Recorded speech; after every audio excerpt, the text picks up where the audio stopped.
So far, has it been considered in your mind a good move going from Minnesota to Texas to call home? For sure. Yes, it's I love Texas. Loved it ever since I was a kid. So it's great to be down here and kind of in the epicenter of hunting. So lots to do down here, whether you're hunting turkeys or great fishing down on the coast, great bass fishing, I mean great waterfowl hunting actually, and love it down here, that's for sure. You mentioned a couple things in there, Mr. Jason Vanderbrink. Will you please tell the? I'm honored to have you on. You're the CEO of the. I want to make sure that I get this 100% right because there is an explanation here. Vista Outdoors has split. Or are we allowed to talk about that? Yeah, we've announced a split, so it's not done yet. But yes, we have announced a split to split our company up. But right now, we're still operating under one Vista Outdoor. And you're the CEO of the ammo division. The co-CEO of Vista Outdoor as a whole, and then CEO of the ammo division. Yes, And what will this turn into as the split happens? Will there be a new company? Is that public knowledge as of yet? we'll be the Kinetic Group. You Kinetic know, Group, and that is Federal Premium, CCI, Hevi-Shot, Remington. I know I'm missing some, but these are some big players. yeah. This is a big deal. I gotta understand something real quick though, Mr. Jason. Is you mentioned fishing and waterfowl hunting down there, but I've also seen your hunting game room. I've seen your photos through sharing them. Do you really get excited about bass fishing or a little small mallard duck or a teal after you've chased big game all over Africa, North America, and countries all over the world? You got to be honest with me because there's no way something that small could get your heart going after you take the crosshairs up on a 400-inch bull. If it's in the outdoors, I love it. I don't care if we're catching crappies up in northern Minnesota, you're shooting turkeys in Kansas or Oklahoma or northern Texas. If it's outdoors, I love it, and I love the pursuit. More than that, I just love being outside, especially with my daughter. And it doesn't matter. I just want every minute I can. I would love to be out hunting or fishing. It's just what I do. So, as the CEO of such a powerful group of brands in what we would consider the ammunition industry, how does a CEO wake up every day? How do you part your time, Jason, between hunting and conservation, 2A, and let's say concealed carry and defense, and then you also have plinking? You have so many different subcategories of the ammunition industry and potential customer base. Do you have to constantly be thinking about all of those different sectors when you're putting your strategies together with your team? Yeah, you wanna try to address everything. You know, one of our slogans of our company is start with the end user. Chad Belding, who wants to go shoot canvasbacks in Reno, you start with the end user and work backwards. So that end user is generally a hunter, could be a shooter, could be a rimfire target shooter, could be an avid turkey hunter. So it could be self-defense, could be for the the new generations that we are trying to market our products to. It could be the new demographics we're trying to market our products to. It's all of those things that you can possibly think of and all the subsets of our end consumer. Work backwards, give them a product that they want at a good price that bears in the brands that we own.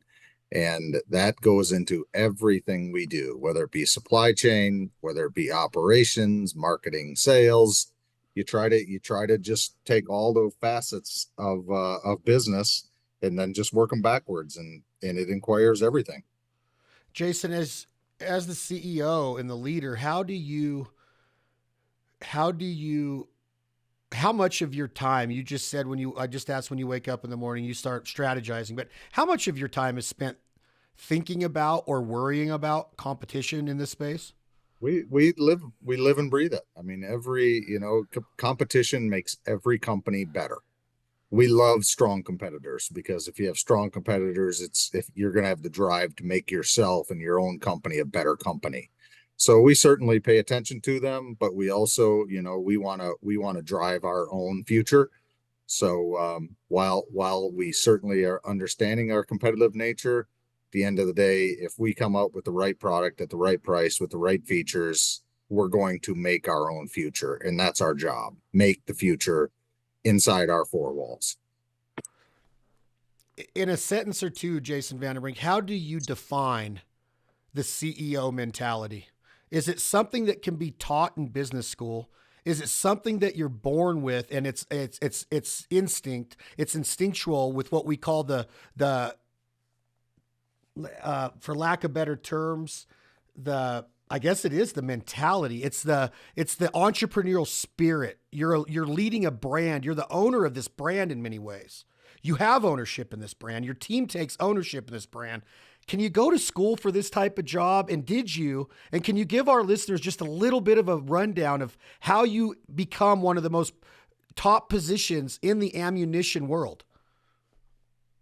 It's a good question. So I think the best the best trait a CEO can have is you have to assemble the best team you can possibly assemble, and then you have to give those folks and support the tools. So never be afraid of someone that you've groomed your whole life that they can take your job tomorrow. So I think if a CEO does his or her job correctly, the team under the CEO is as good, if not better, than the CEO. So if I get hit by a train tomorrow, we have a team that can step in, or an individual that can step in and take over the company. So I think you have to be one, you have to be a good mentor. You have to be open and honest and transparent. You have to be a good teacher. You have to be able to think on your feet really, really well, think fast. Some of the traits I think people don't want to talk about is you have to learn from your mistakes and learn from your failure, and not be afraid to learn from your mistakes or failure. And then be decisive. Once you make a decision, the decision's it. Now, every good decision or every bad decision you have to learn from, but I think indecisiveness is a trait that you can't have. But at the same time, make a decision, stand by it, explain it, and be a great leader to a great team, and make sure the team can take over your job tomorrow.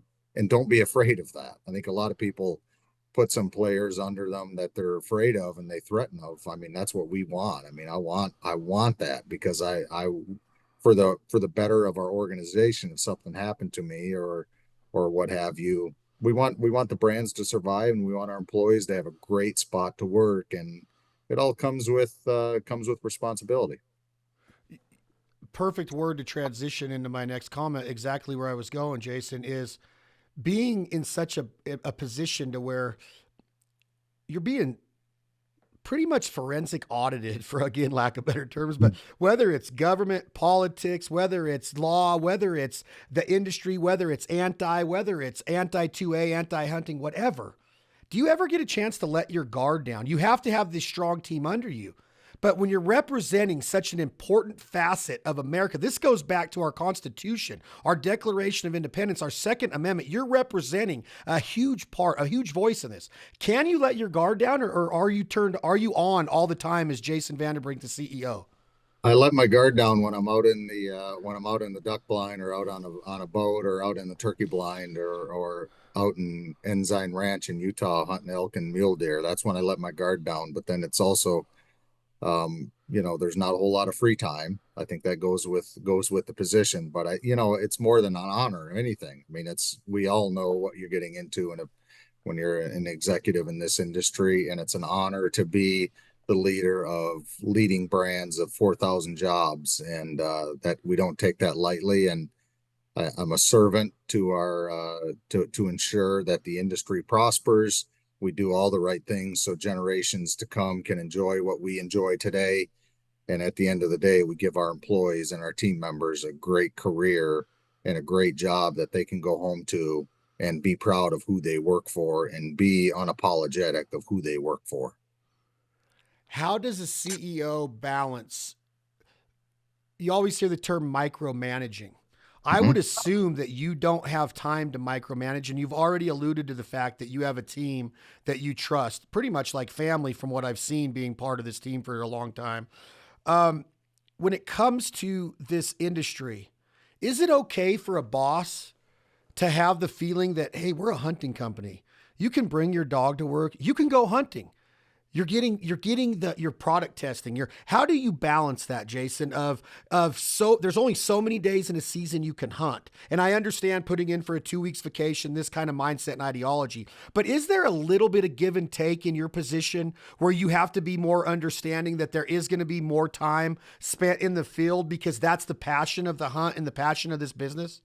Yeah, I think our team spends plenty of time in the field. And I think that's an important part of the job to understand, hey, we can think of the best product in the world and we can come up with some samples and we can come up with this and that and this wad and that shot and this propellant. But until it goes to the field, if you're putting, I'll just pick on Waterfall, for instance, if you're putting the Federal Premium brand on it or the Hevi-Shot brand on it, it better perform to the best standards we can possibly make it. And you got to do that out in the field. You can't do that in the office.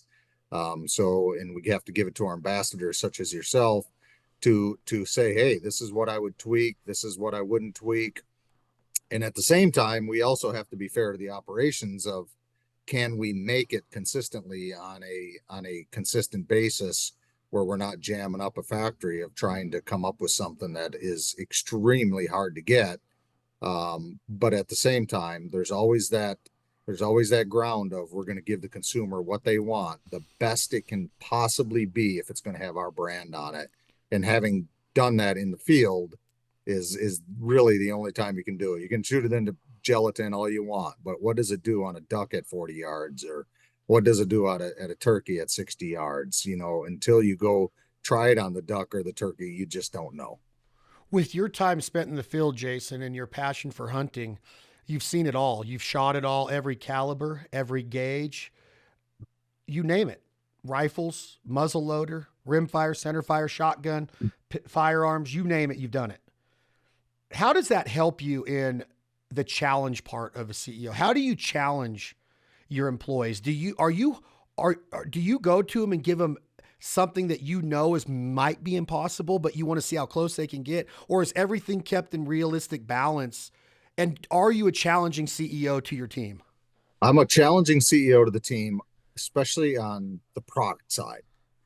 So how do you come up with a bullet that does everything? So the law enforcement person who's carrying an ammo that is going to literally save their life or some innocent lives, how do you come up with a bullet that works in all scenarios that law enforcement or military personnel may come in?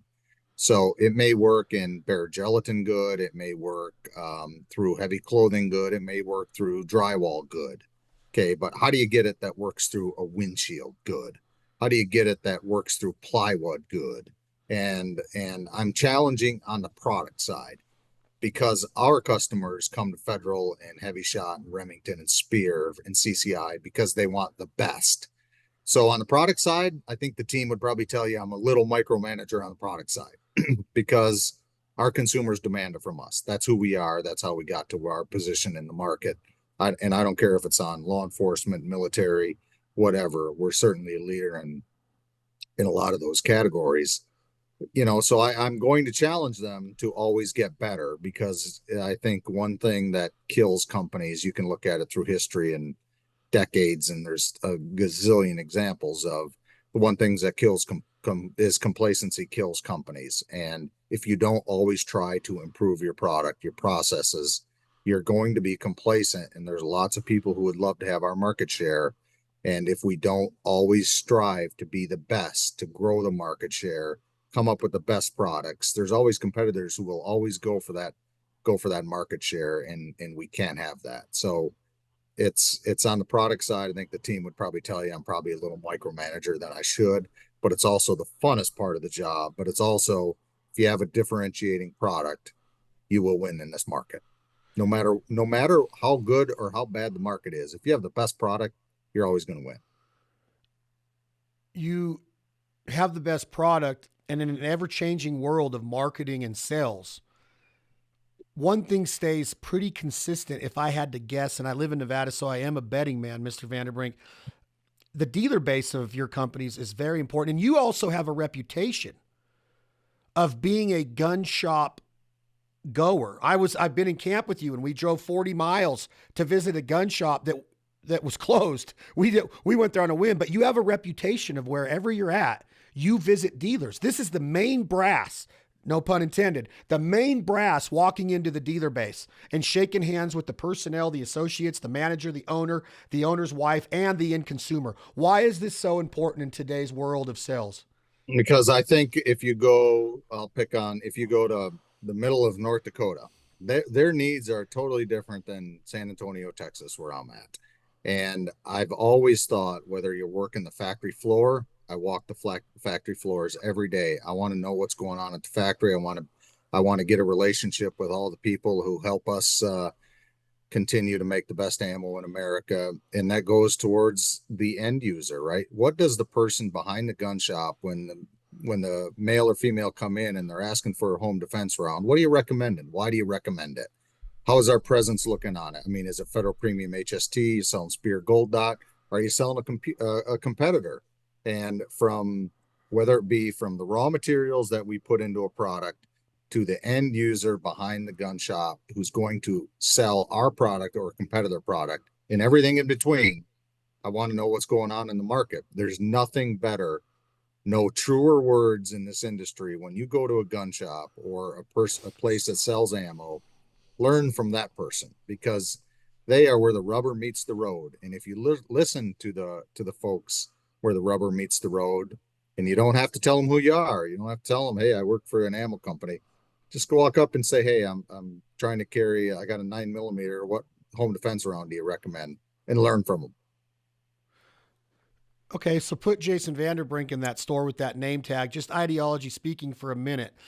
As a CEO, you have to understand finance. You have to understand leadership. You have to understand operations. You have to understand product development. You have to understand strategy. You have to understand board of directors and meetings and travel and all of this.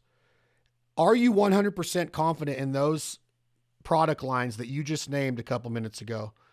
Could I ask you pretty much any question and you could work at that gun store and answer them? Are you that well studied? Do you have to be as a CEO, or do you lean on your team for that? I think knowing the product inside and out and the features is part of everyone who works at our company. It's a tremendous competitive advantage. And you need to understand, what is the difference between Spear Gold Dot and Federal HST? You need to understand, what is the difference between Heavy 12, Hevi-Shot, and TSS under Federal Premium? What is the difference between Remington Hypersonic and Federal Premium Black Cloud? And I think it's just, if you know the product inside and out, it just makes you a better employee. And again, I love product, and maybe a little too much product driven, but I just love to know what it is that we make, what makes it better, how do you make it. When you go to the factory, it's very, very important to understand, what is the difference between Speed Shock and Black Cloud? And it's certainly, yes, okay, we can say the wad and we can say the shot. There's more than that. And I just live and breathe the business, from the raw material we get to Chad Belding and Rob Robertson, the duck blind in Oklahoma. I think it's important you know all the processes that go into that product. And you better understand the financials that back that up. Big time. I mentioned finance in the CEO's position. You got marketing, you got POS, you have ambassadors, you have influencers, you have social media, you have commercials on TV, print ad campaigns, you name it. There's marketing. It's diversified so much in the world today. Yeah. Is today's number one selling method or selling advantage for your dealer base, brick and mortar, the reputation of the product, or is it any of that stuff that I just named, or is it all of that combined? And what's number one out of all those? I think it's all combined. You can have the best vehicle in the world, but if it's overpriced, underfeatured, doesn't matter, right? It's not going to sell. I think to be successful, you have to be the best in every operation. You got to be the best procurement of raw materials. You have to have the best raw materials. You have to have the best equipment to make it on. You have to have the best processes to make it efficiently, and the tolerance has got to be the best. You have to have the best marketing team to create the demand. You got to have the best sales team to go out and get it placed. And then when it comes to the consumer, it better be the best when it hits the field. And I strive to be the best. The company, most importantly, the team, we have the best team across all departments, in my opinion. And that just makes us the best ammo company in the world, in my opinion. Obviously, a little more, it could be a little biased, but I think our success is kind of speaks for itself. I know you have the ultimate respect for your competitors, like we talked about a couple minutes ago, Jason Vanderbrink. But is there ever a time in your mind where you're like, that's not even close to being ready to go to market? Why did they do this? Why have you asked that about your own brands? How important is GTM? Because that's the biggest step, right? When you have the courage and the responsibility and the confidence to put that on a shelf and let somebody have that responsibility of aiming a weapon at a live animal, defending their home, like we talked about, the military, frontline, police officers, first responders. Go to market is it the most important part in that step? Because I understand product development and everything and strategy and all of that, but how do you get the guts to go to market with such an important part of our community?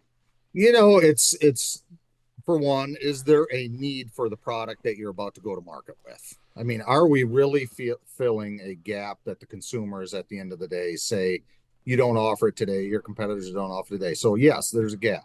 So that tells you there's going to be demand. What does the financials look like to get that product to the go-to-market strategy? Is it going to be done at the right time? Some of the chances, and we've certainly had our blunders here of launching a product too early, and then when you take it to the operations, there's always stuff from concept to big manufacturing. There's always stuff that in a custom shop it's really easy. But when you take it to the big floor, the big manufacturing, you put it in prime time, there's stuff that goes wrong. So how do you learn from that? How do you minimize that? Sometimes we launch a product when we have it in the warehouse. Sometimes we launch a product before it's in the warehouse because it may not be seasoned. Could be products that we're still learning, we're working the bugs out. But when we go to market, you are 90, I mean, you're in the high 90s that you're going to have that product perform as well as it did in a prototype, and the price that it's going to be able to get to. You're going to be able to get the placement that you expect. So it's certainly, it's a big decision, but it's also a big decision. Go buy all the raw materials to make that. So I mean, is your forecast that you're going to sell X amount? Because once you do that, you got to go buy the raw materials. You got to go get the machine set up. There's plenty of other big bets that have taken place by the time you get to go market. So is one bigger than the other? They're all big and they all are wrong. Sometimes you're wrong the good way. Sometimes you're wrong the bad way. But, when at the end of the day, when we leave a meeting room, if the team believes in the product and we're solving something for the end consumer, we're going to bet on it and we're going to deliver it. Talking about believing in your product, Jason Vanderbrink, when I wear a banded jacket, I've been in manufacturing. Our team is amazing, in my opinion. It just feels better when I succeed. Feels better when I learn from failure, like you said, because as a hunter, you better learn how to fail. The great Michael Jordan said that he didn't become a champion by winning, right? He became by learning how to fail. In your mindset, when you harvest an animal with one of your products, or you target shoot or sporting clays or plinking with your daughter, or you're using your handgun and you're just in the indoor academy shooting paper, is there a different feeling, Jason Vanderbrink, when it's your baby? Does that play a role in what you do? Does it make you feel warm and fuzzy? Do you still get excited about, oh my gosh, this is what we do? Or has it become just second fiddle to you and you're like, it's just another bullet? No, I think you got it. You always have to be humble and understand we work in a really cool industry. We work in a way cool company that makes just way cool products. So I think you always got to say, wow, whether it be a mule deer you shoot in Utah or a desert ram. I mean, it doesn't matter. I mean, we made that product that did that. And, I also think I always go back to law enforcement, military. Our products also keep us safe. And we always have to say, hey, if you're a police officer working third shift somewhere, that product cannot fail. And it doesn't matter if it goes into Spear Gold Dot, HST, Golden Saber. It's as important as a rimfire round going to go be on the range for plinking.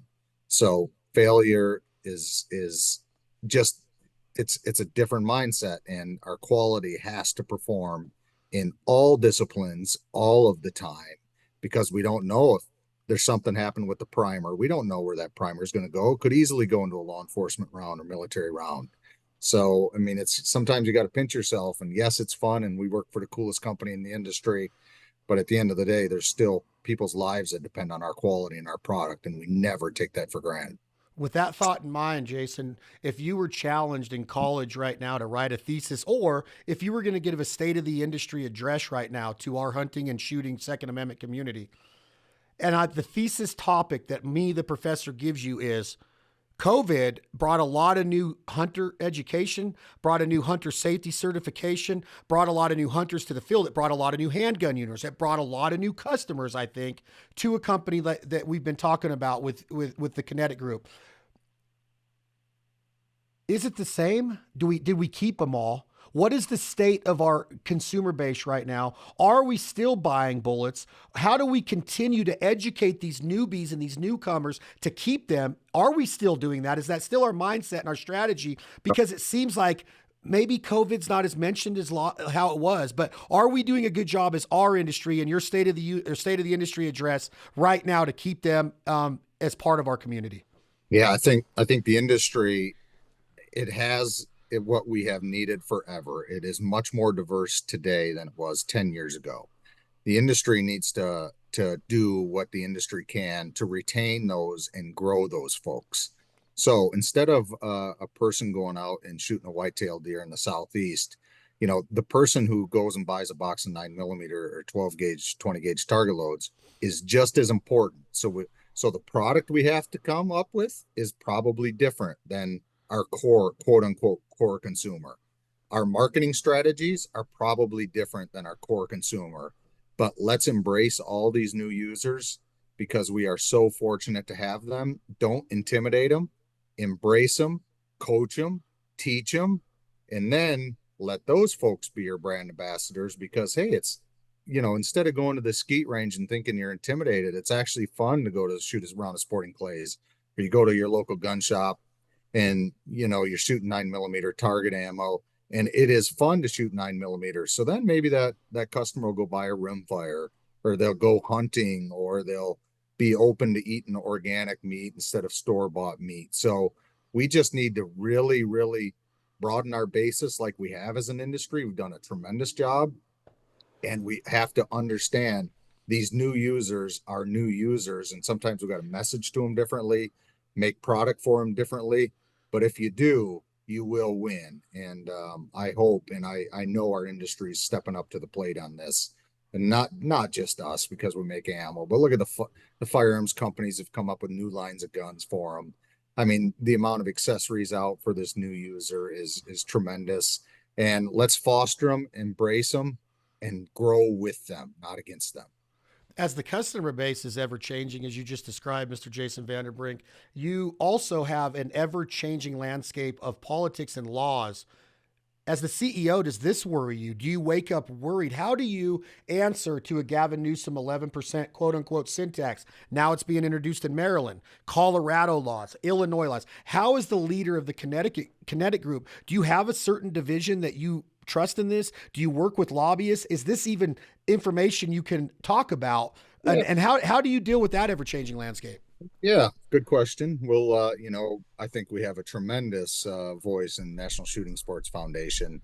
NSSF has done a tremendous amount of work. The Congressional Sportsmen's Foundation is watching out for us. NRA watches out for us. So these organizations have some people that's all they do every day. We're certainly a major ammunition manufacturer. We have a voice at the table. And while it certainly does not go unnoticed from us, we obviously are in a heavily regulated field, heavily regulated company. We will abide by all laws. But, I think we use those organizations that I mentioned along with the jobs that we create and the jobs that we have in America. And if we can talk facts, we want to talk facts. Some of this is emotion, and you can't win an emotional, generally you can't win on emotion. So let's talk facts. Let's talk jobs. Let's talk revenue. Let's talk American manufacturing. And I think your listeners can understand that we're in play there, and we have different avenues to do it for what we need. You just mentioned facts, American jobs, and American manufacturing. Going back to the COVID theme in that period of our life, are raw materials caught back up? Are we back on track? And can we have confidence with you telling us or not telling us, no, we're not ready to really go gung ho in manufacturing right now because raw materials are still behind? Or are we back to where we were pre-COVID? We're good. I think there's always going to be, when you're a manufacturer, you're always going to be chasing. I don't care if you're making pickups and SUVs or electric car batteries, there's always going to be supply chain issues. We're in much better spot now. Obviously, the demand isn't what it was, so that has something to do with it as well. But it's something, procurement and supply chain is always something you have to keep your eye on. But we're certainly, to the end user, we're certainly in a better shape than we were 3 years ago or 4 years ago when the pandemic hit. You make a lot of references to your job, Jason, about how pretty much the humility you have with it, the honor you take in it. This community is pretty freaking awesome. Like, I remember the 100th birthday party in Anoka. I mean, it's freaking Ted Nugent on stage and you're announcing him, right? Like, this is what I would describe as an oh, you know what moment. Have you ever had an oh, you know what moment in your position on your climb up the ladder? Now you're at this rung. Like, do you have to pinch yourself sometimes? And give me some examples of, like, man, I'm in camp with him. I'm in camp with her. The military we're doing this with, like, what has really got your hair to stand up on giving you goosebumps, no pun intended. No, I think certainly I grew up from a extremely poor family in northern Michigan, living with my grandparents and my father. To really nothing. I mean, I had to put myself through school, and I wouldn't trade it for a minute for anything. I mean, I worked for everything I've had, and I just think you have the appreciation of, if you work hard in America, America is going to reward you. It's going to set you back, but you're going to learn it. You're going to learn from it. You're going to work hard, and you're always going to be the best at what you can be. I don't care if I have a young daughter. I don't care what she does when she gets old, as long as she's the best in her field and gives it her all. That's all you can ask for. What always stirs me up, obviously, is law enforcement, military. I just think, at the 100th anniversary, when you had Clint Romachet there, Medal of Honor recipient, and Sammy Davis, Medal of Honor recipient. We're trying to make ammo for a living and have fun with it, right? But you got law enforcement and military people who are sacrificing their lives and their families' lives to keep us safe and to keep our values going. Those are the true heroes. It's not Jason Vanderbrink. I mean, it is. I'm just a farm boy from Michigan, and the heroes that putting on the uniform every day, going overseas and keeping our country safe. Those are the true heroes, right? We're nothing compared to those folks. And those have always been the hair raising. When you listen to Sammy Davis, who was in the Forrest Gump movie, play Shenandoah on the harmonica, if that doesn't get your goosebumps, nothing will. And he's 76 years old in Vietnam and still tells the story of his mom sent over the harmonica, and he'd play the harmonica when it was safe to play it in Vietnam. That's the true heroes, right? We're nothing compared to those folks. So that's what gets me going more than anything. I agree 100%. And also at that 100th year anniversary of federal ammunition, there was a lot of employees at the event. Mm-hmm. What you just said about the military and the first responders and the true heroes, we're both sports fans. We're both music fans. Will Clark is a friend of mine. I can't wait to hunt with him and you. Big federal user. But when I went to the Giant Stadium with Will last year, I could not believe how, from the elevator attendant to the ushers to the waiters and waitresses, he knew their first and last names. He hugged every single one of them. And this is a Hall of Famer. His jersey's retired on that wall at Oracle Park in San Francisco Bay. Are you the same way with your employees? You mentioned walking the floor. How important is it for you to have that FaceTime and that handshake and that, I assume, nonstop thank you and gratitude for the men and women that are, because you work dual shifts, that factory's always rolling. How important is that FaceTime for you? It's you can't put a price tag on it. You treat everyone exactly the same, whether it be the janitor who's sweeping the floor or our CFO or our director, chairman of the board, right? If you treat everyone with respect, treat them everyone the same. One, it's the right thing to do. Two, it's genuine, right? I mean, people can tell if you're genuine or not. And we're all in one team. So my job isn't any more important than the person who may be shoveling snow in Minnesota or the person who's cleaning up the factory in Arkansas. If we're all in it together, we're all rowing the boat the same direction. You're all one team, and I think that matters more than anything. I think a lot of sometimes people can think their job is better than someone else's, and I don't agree with that. Wasn't raised that way, certainly don't manage that way. And I think it just comes across as you're just more genuine, and people will work harder for a genuine person because they'll know that you appreciate them. And hey, at the end of the day, some people, I mean, they count on our jobs every day to go home and feed their family, go see their kids play soccer or hockey in Minnesota, or go on the local bass fishing team. And we're all in it together. We win as a team, and we go down as a team. But just be the best you can be at, no matter what you do. When you have the responsibility of this shoveling snow and cleaning up factories and the CEO and the chairman of the board, um, stress comes in all different shapes and sizes. You might be living paycheck to paycheck. Your kid might not have medical insurance. You have to answer to the Yep. chairman of the board of directors. You have to show finance and sales and revenue and profit. And you got to, how do you deal with stress in such a high caliber position? And have you mastered dealing with stress? You know, you find ways to do it, right? I mean, it could be small things of, hey, you just go outside and you understand, and you have to have empathy. I mean, if you have empathy of this is why this is a big concern for this person or this corporation or the chairman of the board, and being a public company comes with its own challenges of 58 million, 59 million shareholders. Listen, there's a lot going on, but I think dealing with stress just part of the job. I mean, I deal with it, I think, a lot better today than I did 6 or 7 years ago. And you just try to put yourself in those folks' shoes and take their point of view and understand it that way. And at the end of the day, we just got to do what the best we can do, no matter what. I know I keep saying that. And there's sometimes stresses gets a little out of hand. You go try to go do a little hunting, or you go try to do a little fishing, or you go sit on a tractor. And there's different ways to do with stress in different scenarios, but it's certainly something that can get the best of you if you don't control it. And you certainly have to control it, because there's operating times where it can be a lot, not unlike life, right? I mean, the my 11-year-old daughter, she's stressed when she's at a soccer game, right? It's different stress, but you just learn to tolerate it differently. And over time, hopefully you can do it where it's healthy, it doesn't affect your health.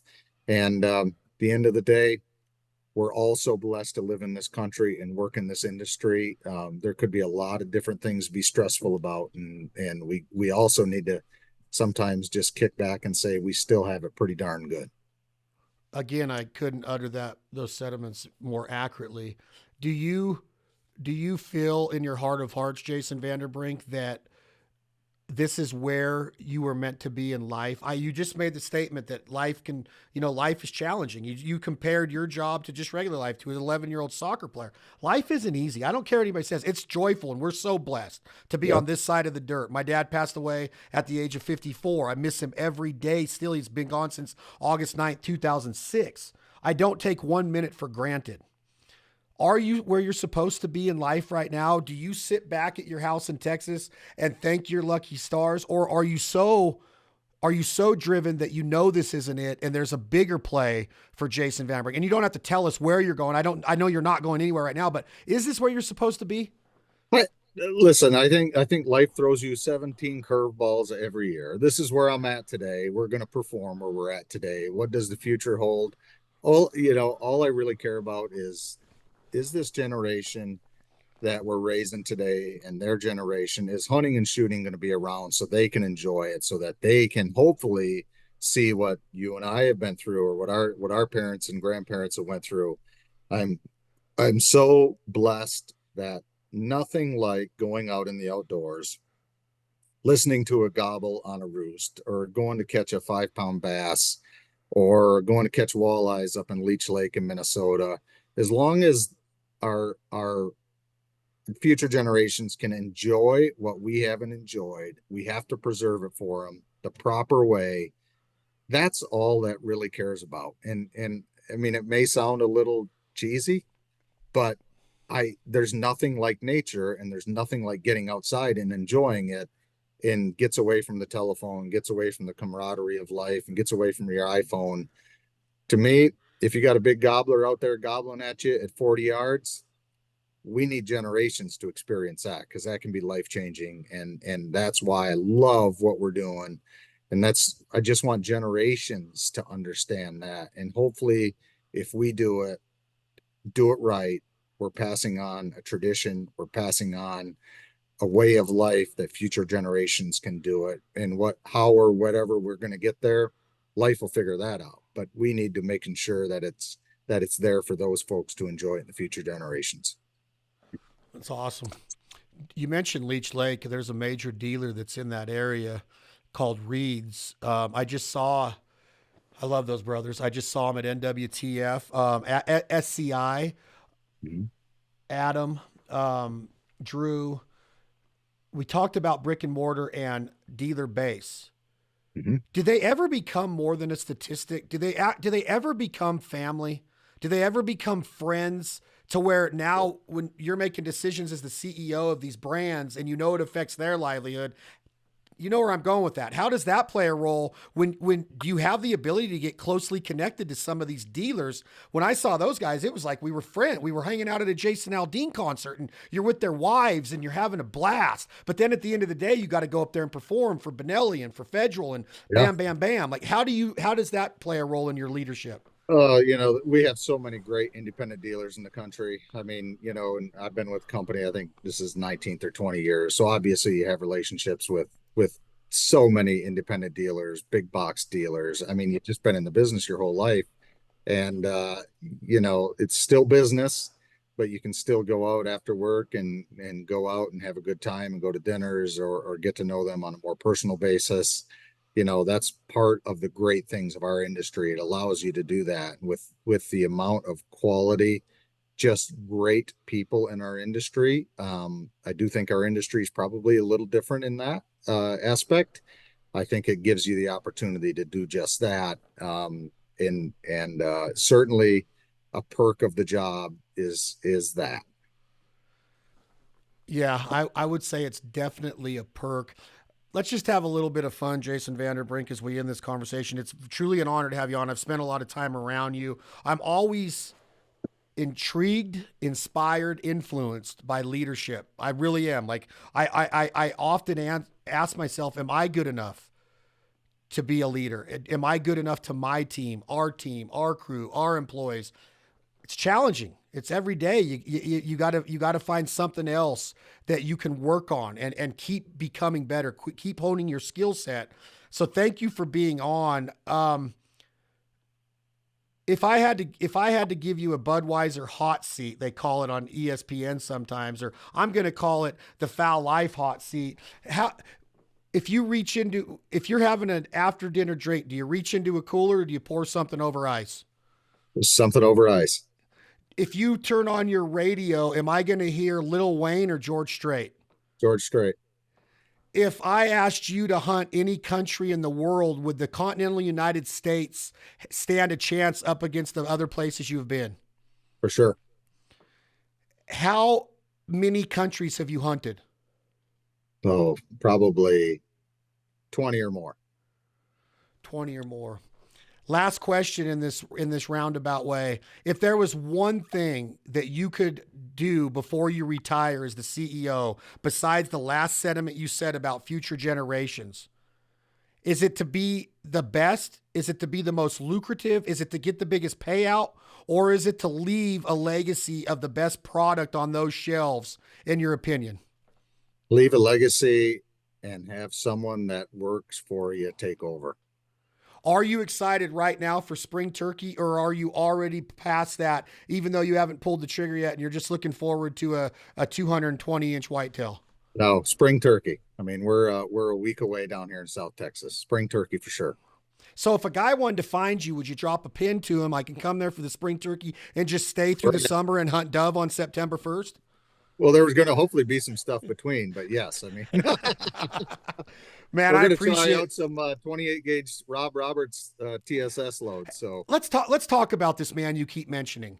How in the heck does a redneck from Arkansas become so influential in the shot shell shotgun building the Roberts Custom Gunworks, and now he's got his own ammo. His name's on Federal shirts. I've been with the company 14 years. His name's on a shirt now with Federal. I'm like, dang it, Rob. I can barely understand him without subtitles. You know I'm kidding, Rob Roberts. But how? What is it about this man that we're all intrigued by?